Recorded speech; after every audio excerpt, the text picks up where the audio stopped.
everyone, welcome to Affairs Hub. নমস্কাৰ বন্ধুসকল, Affairs Hubৰ এটা নতুন এপিসোডলৈ আপোনালোকক স্বাগতম জনাইছো। আজিৰ এপিসোডত মই লৈ আহিছো স্বাধীনতা সংগ্ৰাম আৰু অসম, অৰ্থাৎ অসমৰ ব্যক্তিসকলে কিদৰে ভাৰতৰ স্বাধীনতা সংগ্ৰামত বৰঙণি আগবঢ়াইছিল। এতিয়া পলম নকৰি ভিডিঅটো ষ্টাৰ্ট কৰো। আজিৰ প্ৰথম প্ৰশ্নটো হৈছে by which treaty Assam had become a part of British India? কোনখন চুক্তিৰ জৰিয়তে অসম ব্ৰিটিছ ভাৰতৰ অংশ হৈছিল? অপচন বিলাক হৈছে A the Treaty of Yandabu, B the Treaty of Giladhari, C the Treaty of Versailles, D Pune Pact. ইয়াৰ শুদ্ধ উত্তৰটো হৈছে option A the Treaty of Yandabu, অৰ্থাৎ ইয়াণ্ডাবু চুক্তিৰ জৰিয়তে অসম ব্ৰিটিছ ভাৰতবৰ্ষৰ পাৰ্ট হৈছিল। এই চুক্তিখন হৈছিল 1826 চনৰ 24 ফেব্ৰুৱাৰীত। চুক্তিখন হৈছিল ব্ৰিটিছ আৰু মানসকলৰ মাজত। যেটো সেই সময়ত অসম মানৰ অধীনত আছিল, গতিকে যেতিয়া ফাৰ্ষ্ট এংলো বাৰ্মিজ ৱাৰৰ পাছত মানে ব্ৰিটিছসকলৰ ওচৰত হাৰ মানিলে, তেতিয়া এজ পাৰ্ট অফ মান কিংডম অসমেও কি হল ব্ৰিটিছৰ অধীনলৈ যাব লগা হল। এইখন চাব, এখন মই ফটো দেখুৱাবলৈ যত্ন কৰিছো। এই ফটোখনত ব্ৰিটিছ আৰু মানৰ মাজত অৰ্থাৎ বাৰ্মিজসকলৰ মাজত ইয়াণ্ডাবু চুক্তি হোৱা দেখা গৈছে। আজিৰ দ্বিতীয় প্ৰশ্নটো হৈছে who was the first agent to the governor general on the north east frontier? যেহেতু ব্ৰিটিছে অসমখন অধিকাৰ কৰি লৈছিলে 1826ত, আৰু অসমৰ বা অসমখনক চাবলৈ যিকোনো এজন অফিচিয়েল লাগিব, আৰু সেই অফিচিয়েলজনৰ কোৱা হৈছিল agent to the governor general on the north east frontier. আৰু ফাৰ্ষ্ট যিজন এজেণ্ট আছিলে সেইজন হৈছে অপচন চি ডেভিড স্কট, আৰু কেপ্টেইন ৱেলছ অপচন বি যি আছে সেইজন আচলতে মোৱামৰীয়া বিদ্ৰোহ দমন কৰিবলৈ অসমলৈ আহিছিলে। আজিৰ তৃতীয় প্ৰশ্নটো হৈছে who started the first rebellion against the British in Assam? অসমত ব্ৰিটিছৰ বিৰুদ্ধে প্ৰথম বিদ্ৰোহ কোনে আৰম্ভ কৰিছিলে? অপচনসমূহ হৈছে A Maniram Dewan, B Gomdhar Konwar, C Piyali Barua, D Piyali Phukan. ইয়াৰ শুদ্ধ উত্তৰটো হৈছে অপচন বি গমধৰ কোঁৱৰ। এতিয়া চাব, গমধৰ কোঁৱৰ কোন আছিলে? He is the son of ফেনা কোঁৱৰ। ফেনা কোঁৱৰ নামৰ এজন আহোম বিষয়াৰ তেখেত পুত্ৰ আছিলে। আৰু এই যিটো ৰিবেলিয়ন বা বিদ্ৰোহ এইটো হৈছিলে 1828 খ্ৰীষ্টাব্দত, আৰু it was suppressed by lieutenant Rutherford in October 1828। আৰু ৰাদাৰফৰ্ড নামৰ যিজন চিফ আছিলে তেখেতৰ দিনত 1828 চনৰ অক্টোবৰত এই যিটো বিদ্ৰোহ সেইটো দমন কৰা হৈছিলে। এয়া চাওক, গমধৰ কোঁৱৰৰ এখন চিত্ৰ হয় এখন, আৰু এখন আচলতে এখন কিতাপ হয় তেখেতৰ ওপৰত, বিকাশ দিহিঙীয়াই লিখিছে। ইয়াৰ পাছৰ প্ৰশ্নটো হৈছে name the Khasi leader who fought against the British? ব্ৰিটিছৰ বিৰুদ্ধে যুদ্ধ কৰা খাচী লিডাৰজন কোন? খাচী এজন পলিটিকেল লিডাৰ। অপচনসমূহ হৈছে এ তীৰত সিং, বি ৱাকুন খুনজৌ, চি ইউ মন ভূত, ডি মান সিং। ইয়াৰ শুদ্ধ উত্তৰটো হৈছে অপচন এ তীৰত সিং। এই যিখন ফটো মই ইয়াতে দেখুৱাবলৈ যত্ন কৰিছো সেয়াই আচলতে তীৰত সিং হয়। 5 নম্বৰ প্ৰশ্নটো হৈছে who led the second organised rebellion against the British in Assam? অৰ্থাৎ প্ৰথম যিটো বিদ্ৰোহ আছিলে ব্ৰিটিছৰ বিৰুদ্ধে সেইটো কোনে ষ্টাৰ্ট কৰিছিলে? গমধৰ কোঁৱৰে। দ্বিতীয় বিদ্ৰোহটো কোনে ষ্টাৰ্ট কৰিছিলে? অপচনসমূহ হৈছে A Piyali Barphukan, B Jiuram Duliya Barua, C Haranath, D all of the above. ইয়াৰ শুদ্ধ উত্তৰটো আচলতে option D all of the above. এখেতসকলে মিলি ছেকেণ্ড বিদ্ৰোহটো কৰিছিলে। চাওক, Piyali and Jiuram was hanged at Sibsagar in August 1830। এখেতসকলে বিদ্ৰোহ কৰাৰ কাৰণে তেখেতসকলক কি কৰা হৈছিলে? ফাঁচীৰ অৰ্ডাৰ দিয়া হৈছিলে, আৰু সেইকাৰণে শিৱসাগৰত তেখেতসকলক ফাঁচী দিয়া হৈছিলে 1830 চনত। আৰু বাকী যিসকল আছিলে হুৰনাথ, বাম সিংফৌ, ৰূপচান্দ কোঁৱৰ, দেওৰাম দিহিঙীয়া ডেকা, তেখেতসকলক ঢাকালৈ জেলত পঠাই দিয়া হৈছিলে। ইয়াৰ পাছৰ প্ৰশ্নটো হৈছে when did the British consolidated their position in Upper Assam? উজনি অসমত ব্ৰিটিছে কেতিয়া নিজৰ পজিশ্যনটো বেছি দৃঢ় কৰিছিলে? অৰ্থাৎ 1826ত অহাৰ পাছতে উজনি অসমখন ব্ৰিটিছৰ সম্পূৰ্ণ অধীন কৰি লোৱা নাছিলে, তাতে আচলতে কিছুমান মিলিটাৰী অফিচাৰ্ছ ৰাখি থোৱা হৈছিলে। আৰু ইয়াতে যিকেইটা অপচন আছে সেইবোৰ হৈছে এ 1830, বি 1832, চি 1835, ডি 1838। অপশ্যন ডিটো হৈছে শুদ্ধ উত্তৰ অপশ্যন ডি 1838 আচলতে উজনি অসমখন সম্পূৰ্ণৰূপে ব্ৰিটিছৰ অধীনত হৈ গৈছিলে ইয়াৰ আগতে প্ৰথমতে মিলিটাৰী অফিচিয়েলছৰ অধীনত আছিলে আৰু পিছত আহোম ৰজাক পাৰ্চিয়েলি মানে ৰুল কৰিবলৈ দিছিলে অৰ্থাৎ মেইন ক্ষমতাখিনি ব্ৰিটিছৰ হাতত থাকিব আৰু আহোম ৰজাক জাষ্ট এনে শাসন চলাই থাকিবলৈ দিয়া হৈছিলে ইয়াৰ পাছৰ প্ৰশ্নটো হৈছে who led the 1857 revolt in Assam 1857 চনৰ বিদ্ৰোহ অসমত কোনে লিড কৰিছিলে 1857 চনত আমি জানো সিপাহী বিদ্ৰোহ হৈছিলে গোটেই ভাৰতবৰ্ষতে আৰু অসমত যি সিপাহী বিদ্ৰোহ হৈছিলে হেয়া কোনে লিড কৰিছিলে অপশ্যনসমূহ হৈছে A Maniram Dewan B Piyali Barua C কন্দ্ৰপেশ্বৰ Singh D বাহাদুৰ গাঁওবুঢ়া ইয়াৰ শুদ্ধ উত্তৰটো হৈছে অপশ্যন এ মণিৰাম দেৱান কাষতে তেখেতৰ যিখন মই ফটো দেখুৱাবলৈ চেষ্টা কৰিছো হেয়াই হৈছে মণিৰাম দেৱান এতিয়া চাব Maniram Dewan and Piyali Barua hanged at 26 February 1858 in Jorhat অৰ্থাৎ যেহেতু তেখেতসকলে বিদ্ৰোহ কৰিছিলে ব্ৰিটিছৰ বিৰুদ্ধে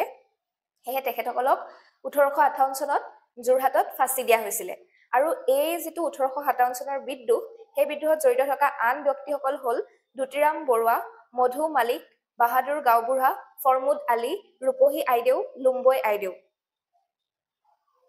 ইয়াৰ পাছৰ প্ৰশ্নটো হৈছে when did ফুলগুৰি ধেৱা অকাৰ অপশ্যনসমূহ হৈছে এ 1838 বি 1845 চি 1857 ডি 1861 ইয়াৰ শুদ্ধ উত্তৰটো হৈছে অপশ্যন ডি 1861 এতিয়া চাব ফুলগুৰি ধেৱানো কি it was a peasant uprising in Phulaguri area of current Nagaon district নগাঁৱৰ বৰ্তমানৰ নগাঁও জিলাৰ ফুলগুৰি এৰিয়াত হোৱা এটা কৃষক বিদ্ৰোহ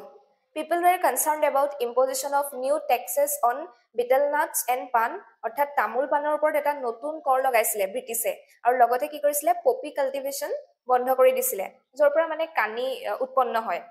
আৰু এই বিদ্ৰোহৰ সময়ত এজন ব্ৰিটিছ অফিচিয়েল লেফটেনেণ্ট সিংগাৰ তেখেতৰো মৃত্যু হৈছিলে কাৰণ তেখেতে এই বিদ্ৰোহ দমন কৰিবলৈ আহিছিলে আৰু বিদ্ৰোহীসকলৰ হাতত তেখেতে মৃত্যুবৰণ কৰিছিলে আৰু তেনেকুৱা কেইটামান গ্ৰেট পিজেন্ট আপৰাইজিংছ হৈছে ৰঙিয়াত হৈছিলে 1893 পৰা 94 এইখিনি সময়ত আৰু পথৰুঘাটৰ বিদ্ৰোহ 1894 চনত হৈছিলে ইয়াৰ পাছৰ প্ৰশ্নটো হৈছে when was the Assam Association established Assam association বা আসাম এছ'চিয়েশ্যন কোন চনত স্থাপিত হৈছিলে অপশ্যনসমূহ হৈছে এ 1857 বি 1861 চি 1900 ডি 1903 ইয়াৰ শুদ্ধ উত্তৰটো হৈছে অপশ্যন ডি 1903 এতিয়া চাব এটো কি হয় first socio political organisation of Assam অৰ্থাৎ প্ৰথম সামাজিক ৰাজনৈতিক অনুষ্ঠান হয় আসাম এছ'চিয়েশ্যন আৰু ইয়াৰ সেক্ৰেটাৰী কোন আছিল মানিক চন্দ্ৰ বৰুৱা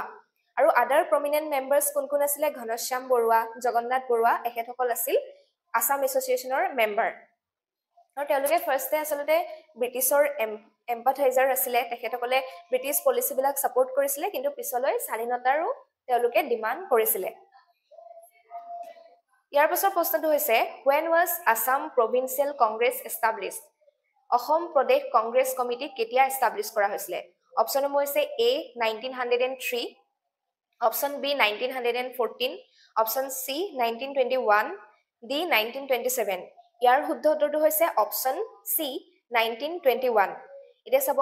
যিখন অসমত হোৱা ফাৰ্স্ট কংগ্ৰেছ সেশনটো হৈছিলে পাণ্ডুত ডিসেম্বৰ 1926ত আৰু এইখন আছিল কংগ্ৰেছৰ 41তম অধিৱেশন আৰু ইয়াতে গান্ধীজিও আহিছিলে ইয়াৰ পাছৰ প্ৰশ্নটো হ'ল when did Gandhiji visit Assam for the first time গান্ধীজিয়ে অসমলৈ প্ৰথম কোনবাৰ ভ্ৰমণ কৰিছিলে অপশ্যনসমূহ হৈছে এ 1905 বি 1915 চি 1921 ডি 1926 ইয়াৰ শুদ্ধ উত্তৰটো হৈছে অপশ্যন চি 1921 অৰ্থাৎ 1921 চনত গান্ধীজিয়ে প্ৰথমবাৰৰ বাবে অসম ভ্ৰমণ কৰিছিলে আৰু অসম ভ্ৰমণ কৰি যোৱাৰ পাছত তেখেতে যিখন ইয়ং ইণ্ডিয়া নামৰ কাকত আছে তাতে লাভলি আসাম বুলি এটা প্ৰবন্ধও লিখিছিলে আৰু তেওঁ বিশ্বাস কৰিছিল যে অসমত যেটো স্বদেশী খুব ভালদৰে এপ্লাই কৰিব পৰা যাব স্বদেশীৰ অৰ্থ হ'ল নিজৰ দেশতে উৎপাদিত সামগ্ৰীসমূহ আমি ব্যৱহাৰ কৰা কাৰণ তেখেতে দেখি গৈছিলে যে অসমৰ মহিলাসকলে বিশেষকৈ খুব সুন্দৰভাৱে তাঁতশালত কাম কৰে আৰু তেওঁ কৈছিল যে অসমৰ মহিলাই তাঁতশালত সপোন ৰচিব পাৰে গতিকে তেওঁ এইটো ক্ষেত্ৰত অসমৰ পৰা বহুত আশা কৰিছিলে ইয়াৰ পাছৰ প্ৰশ্নটো হ'ল who form the Swarajya party in Assam অসমত স্বৰাজ্য বা স্বৰাজ পাৰ্টি কোনে প্ৰতিষ্ঠা কৰিছিলে অপশ্যন নম্বৰ হৈছে এ নবীন চন্দ্ৰ বৰদলৈ বি তৰুণ ৰাম ফুকন চি গোপীনাথ বৰদলৈ ডি ৰোহিণীকান্ত হাতীবৰুৱা ইয়াৰ শুদ্ধ উত্তৰটো হৈছে অপশ্যন বি তৰুণ ৰাম ফুকন এইজন মই ফটোখন দেখুৱাবলৈ চেষ্টা কৰিছো তেখেতেই হৈছে তৰুণ ৰাম ফুকন তেখেতক দেশভক্ত বুলিও কোৱা হয় আৰু স্বৰাজ পাৰ্টি আচলতে মতিলাল নেহেৰু আৰু চিত্তৰঞ্জন দাসে প্ৰতিষ্ঠা কৰিছিল গোটেই ভাৰতবৰ্ষৰ কাৰণে আৰু তাৰে এটা ভাগ পাৰ্ট হিচাপে অসমত তৰুণ ৰাম ফুকনে এই পাৰ্টিটো এষ্টাব্লিছ কৰিছিলে ইয়াৰ পাছৰ প্ৰশ্নটো হ'ল হু ফাউণ্ডেড দ্য আছাম সংৰক্ষিণী সভা কোনে অসম সংৰক্ষিণী সভা প্ৰতিষ্ঠা কৰিছিল অপশ্যনসমূহ হৈছে এ নবীন চন্দ্ৰ বৰদলৈ বি অম্বিকাগিৰি ৰয় চৌধুৰী চি পদ্মনাথ গোহাঁই বৰুৱা ডি ৰোহিণীকান্ত হাতীবৰুৱা ইয়াৰ শুদ্ধ উত্তৰটো হৈছে অপশ্যন বি অম্বিকাগিৰি ৰয় চৌধুৰী এইজন হৈছে অম্বিকাগিৰি ৰয় চৌধুৰী এতিয়া চাব তেখেতে মান্থলি এখন জাৰ্নেলো চলাইছিলে সেইখন হৈছে চেতনা আৰু তেওঁ কি কৰিছিলে demanded swaraj for all for every unit of India like Assam গোটেই ভাৰতবৰ্ষৰ প্ৰতিটো সৰু সৰু ইউনিটৰ কাৰণেও স্বৰাজ বিচাৰিছিলে বা স্বাধীনতা বিচাৰিছিলে The people must have the Swaraj to preserve their language, culture and social structure from the outsiders. তেখেতে এইটো কথাত বহুত বিশ্বাস কৰিছিল যে আমি কেৱল ব্ৰিটিছৰ পৰা স্বাধীনতা পালে নহব প্ৰতিজন মানুহৰ ইমানখিনি স্বাধীনতা থাকিব লাগিব বা প্ৰতিটো জনগোষ্ঠীৰ ইমানখিনি স্বাধীনতা থাকিব লাগিব যাতে তেওঁলোকে নিজৰ ভাষা ৰক্ষা কৰিব পাৰে তেওঁলোকৰ কালচাৰ ৰক্ষা কৰিব পাৰে বা তেওঁলোকৰ যিটো সামাজিক গাঁথনি সেইটো ৰক্ষা কৰিব পাৰে বাহিৰৰ পৰা অহা যিকোনো জনগোষ্ঠীৰ পৰা ইয়াৰ পাছৰ প্ৰশ্নটো হ'ল who was the Assam provincial Congress president during the civil disobedience movement অপশ্যনসমূহ হৈছে A Bishnuram Medhi B Amiya Kumar Das C Debeswar Sharma D Lakshmidhar Sarma ইয়াৰ শুদ্ধ উত্তৰটো হৈছে অপশ্যন এ বিষ্ণুৰাম মেধি অৰ্থাৎ চিভিল ডিজঅবিডিয়েন্স বা আইন অমান্য আন্দোলনৰ সময়ত অসম প্ৰদেশ কংগ্ৰেছৰ সভাপতি আছিলে বিষ্ণুৰাম মেধি ইয়াৰ পাছৰ প্ৰশ্নটো হ'ল when did Cunningham Circular publish Cunningham Circular এখন অতি ফেমাস এখন কিতাপ পাবলিশ হৈছিলে অপশ্যনসমূহ হৈছে এ 1919 বি 1921 চি 1930 ডি 1935 ইয়াৰ শুদ্ধ উত্তৰটো হৈছে অপশ্যন চি 1930 এখন কিয় পাবলিশ কৰা হৈছিলে অৰ্থাৎ 1930 যিটো আইন অমান্য আন্দোলন হৈছিলে তাতে অসমৰ যিসকল ষ্টুডেণ্ট তেওঁলোকে পাৰ্টিচিপেট কৰিছিলে শিক্ষানুষ্ঠানৰ ল'ৰা-ছোৱালীসকলে শিক্ষানুষ্ঠানৰ ল'ৰা-ছোৱালীসকলক আচলতে আন্দোলনত ভাগ লোৱাৰ পৰা ৰখাবলৈ এই চাৰ্কুলাৰখন পাছ কৰা হৈছিলে যে কোনো ষ্টুডেণ্টে যদি গভৰ্ণমেণ্টৰ এগেইনষ্টত যাব নোৱাৰিব সেইটো এই চাৰ্কুলাৰখনে দিছিলে এইটো চাওক written orders from the British administration to the students of Assam to refrain from participating in civil disobedience movement. Itu asalate eta written order hoy British administration falor pora kaloi Ahomor student hokololoi jate teluke ei andolonot participate nokore. Yar pasor proshnotu hol who was the representative of India from Assam in the first round table conference jikhon prothom ghuroniya mezmel hoisile tate ki hoisile Britainole bharatborkhor pora bahut protinidhi goisile aru tare ejon Ahomoru byakti asile tekhet kun option number hoise A Chandradhar Borua B Gopinath Bordoloi C Nobin Chandra Bordoloi D Tarun Ram Phukon yar শুদ্ধ উত্তৰটো হৈছে option A Chandradhar Borua ইয়াৰ পাছৰ প্ৰশ্নটো হৈছে who was the Assam Provincial Congress President during the Quit India Movement অৰ্থাৎ ভাৰত ত্যাগ আন্দোলনৰ সময়ত অসম প্ৰদেশ কংগ্ৰেছৰ সভাপতি কোন আছিল অপচন হৈছে A Mohammad Taibullah B Bishnuram Medhi C Debeswar Sharma D Fakhruddin Ali Ahmed ইয়াৰ শুদ্ধ উত্তৰটো হৈছে অপচন এ মোহাম্মদ তৈয়বুল্লাহ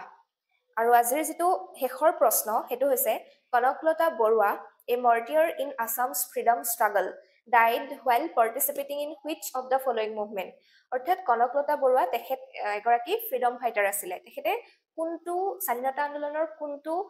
মুভমেন্টত জয়েন কৰি মৃত্যুবৰণ কৰিছিল অপচন হৈছে A civil disobedience movement B quit India movement C non cooperation movement D Swadeshi movement ইয়াৰ শুদ্ধ উত্তৰটো হৈছে option B quit India movement অৰ্থাৎ ভাৰত ত্যাগ আন্দোলনৰ সময়ত কনকলতা বৰুৱাই গহপুৰত গৈ আচলতে পতাকাখন ভাৰতবৰ্ষৰ যিখন পতাকা আছিলে সেইখন থানাত উৰুৱাব খুজিছিলে আৰু সেই উৰুৱাব যাওঁতে তেখেতে মৃত্যুবৰণ কৰিলে। এয়াই আছিল আজিৰ এপিছডটোৰ মেইন কথা। যদি আপোনালোকে এপিছডটো চাই ভাল পালে তেন্তে নিশ্চিতভাৱে লাইক আৰু শ্বেয়াৰ কৰিবলৈ নাপাহৰিব। কমেণ্টৰ জৰিয়তে এপিছডটো সম্পৰ্কে জনাব আৰু লগতে যদি কণ্টেণ্টখিনি চাই ভাল পায় তেন্তে নিশ্চিতভাৱে মোৰ চেনেলটো ছাবস্ক্ৰাইব কৰিবলৈ নাপাহৰিব। Thank U.